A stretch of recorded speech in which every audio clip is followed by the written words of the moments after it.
اگر وہ پوچھ لے ہم سے تمہیں کس بات کا غم ہے تو پھر کس بات کا غم ہے؟ اگر وہ حال میں یہ 30 سالوں سے قاضی حسین احمد صاحب کے اسرار و استدلال پر ہم نے انہیں پوچھنا شروع کر دیا سال میں 1 مرتبہ، ورنہ جو اسمبلیوں کی صورت ہے وہ تو سب کے سامنے ہے کہ ان اسمبلیوں کے انداز عجب دیکھے ہیں یارو، ان اسمبلیوں کے انداز عجب دیکھے ہیں یارو، گونگوں سے کہا جاتا ہے بہروں کو پکارو۔ تو میں نے کہا کہ مشاعرہ اب شروع ہونا چاہتا ہے تو میری گفتگو لفظوں اور شعروں سے مرصع ہو تو پھر مشاعرے کی تیاری بھی ہو جائے گی۔ آپ کو بے انتہا مبارک اور خراج تحسین آج یوم یکجہتی کشمیر کے موقع پر آپ نے یہ 2 جہتی پروگرام رکھا، ایک تقاریر کروائی اور دوسرا آپ مشاعرہ کروا رہے ہیں۔ میں یہ سمجھتا ہوں کہ بہت اچھا مواد بڑے دلائل اور بڑے منطق کے ساتھ آپ کے سامنے آیا۔ مجھ سے جو پیشر و مقرر تھے انہوں نے بڑی تفصیلی گفتگو کی ہے۔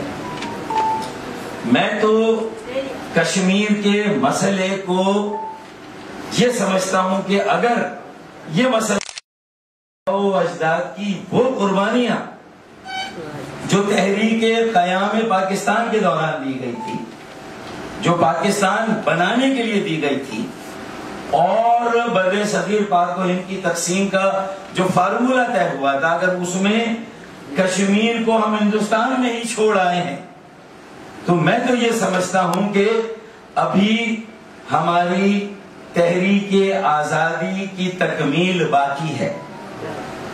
ہماری جد و جہد اور آزادی اس وقت تک نامکمل ہے جب تک کشمیر بھی اور خطہ کشمیر بھی آزادی کی نعمت سے سرفراز نہیں ہوتا۔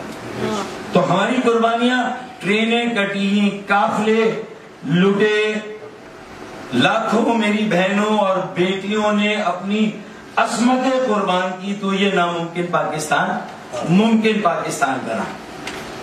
اور جامعہ علی گڑھ کا ذکر ہوا کہ وہاں کے نوجوانوں نے جب اپنا وزن قائد اعظم محمد علی جناح کے ساتھ ڈالا تو یہ ناممکن پاکستان۔ اور ظاہر ہے لیکن میں اس بات سے بھی اتفاق نہیں کروں گا کیونکہ اس زمانے میں کلوننگ نہیں ہوتی تھی اور آج بھی ہمارے پاس وہ کلوننگ نہیں ہے کہ ہم کشمیر کا بھی کوئی قائد اعظم محمد علی جناح تلاش کریں۔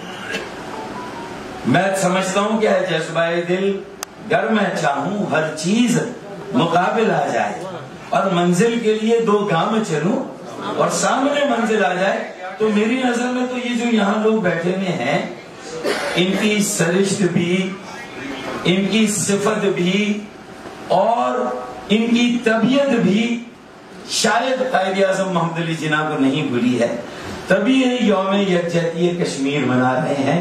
کیونکہ قائد اعظم محمد علی جناح نے بھی کہا تھا کہ کشمیر آزادی کے اعتبار سے ہمارا اٹوٹ انگ ہے، یہ کہا تھا، شہر ہے کوئی بات ہے، آج کے زمانے میں اسے اٹوٹ انگ کہتے ہیں کہ کشمیر ہماری شہرت ہے۔ تو پہلی بات تو، اور پھر اگر پاکستان کی جد و جہد کے بعد جن صوبوں کا ذکر ہوا جہاں پاکستان کے لیے ووٹ سب سے زیادہ ڈلا اور 46 کی 46 نشستوں پر ووٹ ڈلا، تو وہ بھی منقسم ہو کر اگر آج پاکستان میں سب سے زیادہ کہیں پر آباد ہیں تو اس شہر کا نام شہر کراچی ہے۔ تو اس کا مطلب یہ ہے کہ اگر کشمیر کے لیے قائد اعظم نہ بھی ملے اور ان کی کلوننگ ممکن نہ بھی ہو تو کراچی کشمیر کی آزادی کا فائر ہاؤس، پاور ہاؤس بن سکتا ہے۔ اگر کراچی کو یہ موقع ملے وہ اپنے پیروں پر کھڑا ہو، اپنی دیکھ بھال بھی کرے اور پورے ملک کو جس طرح چلا رہا ہے کہ کراچی، تو اگر کراچی کو یہ اعتماد دے دیا جائے کہ بھائی کراچی والوں، تمہارے آباء و اجداد نے پاکستان بنایا تھا، اس کی آزادی نامکمل ہے اور تمہیں ہی اس کی آزادی کو مکمل کرنا ہے، تو پھر لکھ لیں اپنے ہاتھوں میں لیے شم یقین آئیں گے، اپنے ہاتھوں میں لیے شم یقین آئیں گے۔ اب پیغمبر نہیں آئیں گے، ہم ہی آئیں گے۔ اب قائد اعظم نہیں آئیں گے، ہم ہی آئیں گے، اور ہمیں ہی آنا ہے۔ یہ ہے پریکٹیکل اور realistic approach. Power house Kashmir کا کراچی ہے۔ ارباب اقتدار کو اب سمجھنا ہوگا، پاکستان کا پاور ہاؤس بھی کراچی ہے اور کشمیر کی آزادی کا پاور ہاؤس بھی کراچی ہے، کیونکہ اس کی تاریخ اور اس کی لیگیسی قیام پاکستان کی تاریخ اور لیگیسی سے جڑتی ہے، ملتی ہے، اور کشمیریوں کا جو انسانی المیہ ہے اس سے بھی ہماری نسبت ملتی ہے۔ منقسم کشمیر اور منقسم ہندوستان، اور اس کے نتیجے میں جو المیہ ہوئے، تو اس درد کو بھی ہم سمجھتے ہیں۔ تو میرے خیال میں درد سہے بھی فاختہ اور کبے کھائے انڈے، تو میرے خیال میں اب یہ تھوڑا سا فاختہ کو بھی کچھ ان انڈوں کی پرورش کا موقع دیں، اس میں سے اچھے بچے نکلنے دیں، اس میں سے نئی قیادت آنے دیں، نئے لوگوں کے ہاتھوں میں معاملات دیں۔ 35 سال سے کم عمر کراچی میں یہ قدر مشترک ہوگی، ہماری آبادی کا بڑا حصہ بھی ہمارے نوجوان ہیں، 35 سال سے کم عمر کے جوان ہیں۔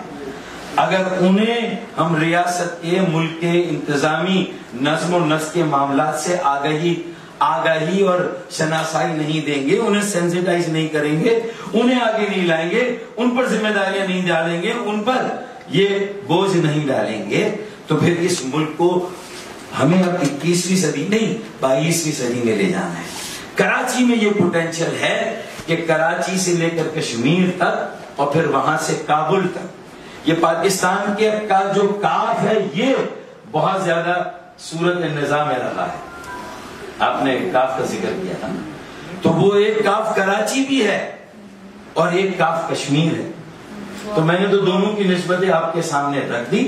اور یہ اختلافی نقطہ ہو سکتا ہے کہ مشرقی پاکستان کی علیحدگی سے پہلے جب آپریشن جبرالٹر ہوا تھا اور آزاد کشمیر تک بھی پہنچے تھے، ایک اور اٹیمپٹ ہوا تھا نا، ایک تو پہلے ہوا تھا کہ جو مجاہدین نے آزاد کشمیر کو آزاد کرایا تھا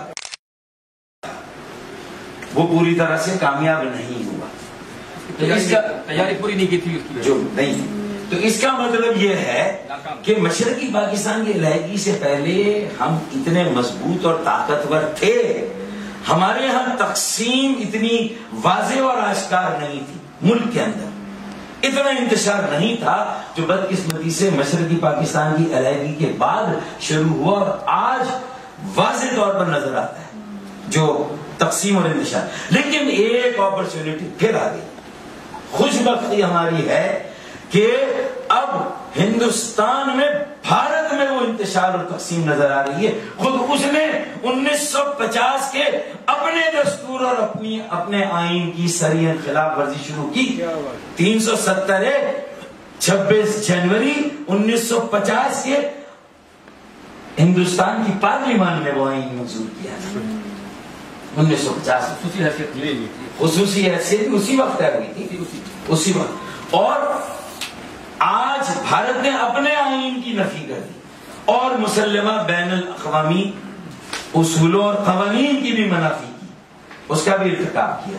تو اس کا مطلب یہ کہ اب ہمارے پاس اپرچونٹی ہے، بھائی کشمیر کمیٹی کچھ نہیں کرے گی چاہے وہ مولانا فضل الرحمان کی قیادت میں کرے، آپ کو صاف ہے، وہ کچھ نہیں کرے گی، اور کسی اور آپ کا جو دفتر خارجہ اور اس کے نیچے جو اب تربیت ہو رہی ہے، اور بدقسمتی سے جو اب وہاں پر مٹیریل اور کانٹینٹ آ رہا ہے اس سے بھی یہ توقع وابستہ نہ، یہ خرچہ نہ کریں، آپ یہ سیدھا سیدھا کام ریکاگنائز کریں سمندر پار پاکستانیوں کے کردار، انہیں کہیں کہ وہ داخل ہو جائیں سارے تھنک ٹینکس میں، سارے دارالخلافوں میں، یورپ کے، امریکہ کے، کینیڈا کے، دنیا کے ان ممالک کے جو میٹر کرتے ہیں، ان کے تھنک ٹینکس میں، ان کے لابیسٹ میں، ان کے میڈیا میں، ان کے دارالخلافوں میں، ان کے جو سیاسی ان کی مجالس اور محفلیں وہاں پر گھس جائیں.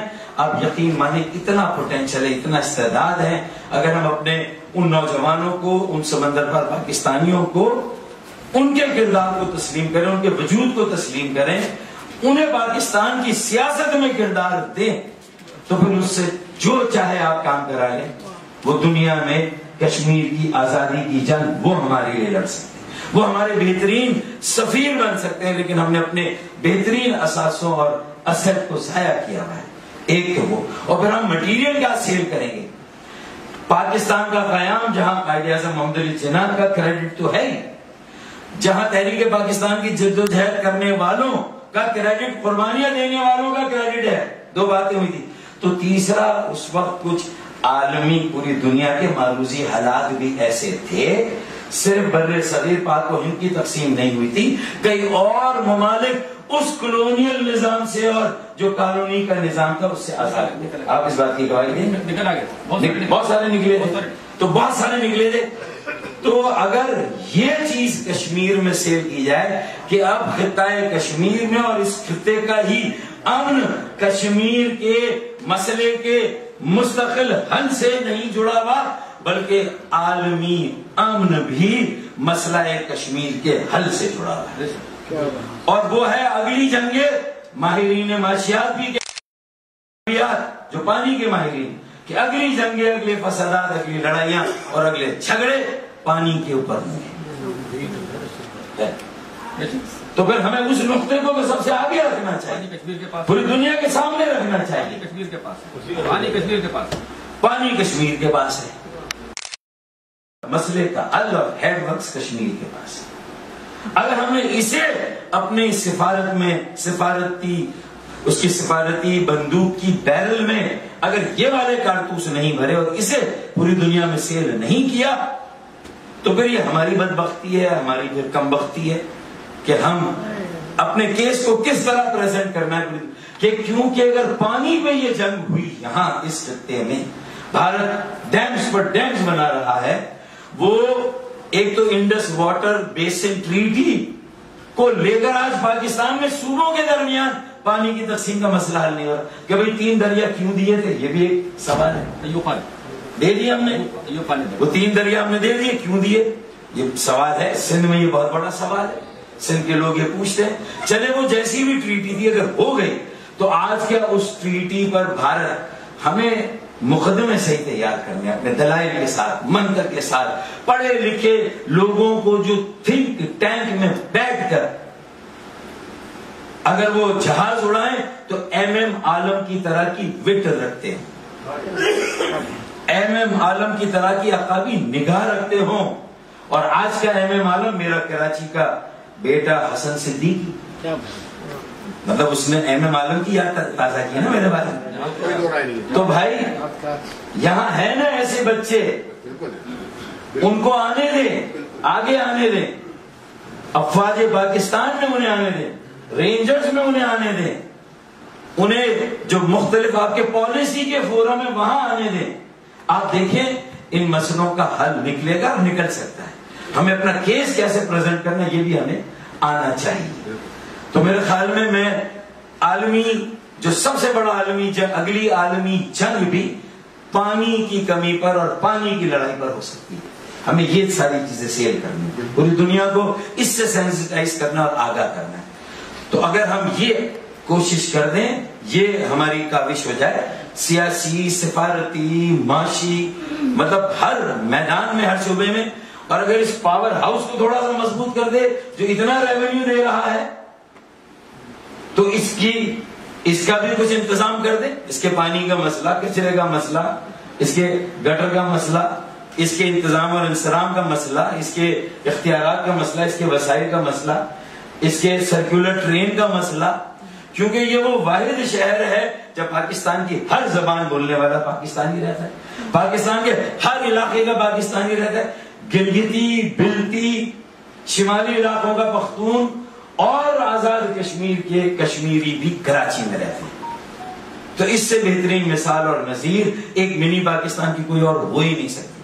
تو کسٹڈی لیں, کسٹوڈین شپ دیں, اونرشپ لیں, اونرشپ دیں, آپ دیکھیں اس سے آپ کی پورا دنیا میں آپ کا فیس کس طرح لفٹ ہوگا, کس طرح یہ چیزیں ہم کر سکتے ہیں اگر یہ اللہ کرے کہ ہم یہ سمجھیں. تو میں نے اپنے نگاہ سے ظاہر رکھا, اللہ کرے کہ اس میں اگر کہیں کوئی مضبوط باتیں اور دلائل ہیں تو کاش ہمارے ارباب اقتدار بس تو شاید بھی اس بات کو سمجھے, اور میں اجازت دوں گا کہ مجھے امید ہے ورنہ عوام تو اس کام پر نکل گئے ہیں, اور ایک ایک کشمیری قائد اعظم محمد علی جناح ہے اور ایک ایک پاکستانی بھی قائد اعظم محمد علی جناح ہے انشاءاللہ. اور بس یہ ہم اس کا مظاہرہ کر دیں تو بس آخری شعر میں پڑھوں گا کشمیریوں کی آزادی کے لیے کہ چند لمحوں کی خاموشی ہے پھر شور آئے گا, چند لمحوں کی خاموشی ہے پھر شور آئے گا, ارے مودی کا صرف وقت آیا ہے ہمارا دور آئے گا. پاکستان زندہ باد, کشمیری بھائی پائندہ.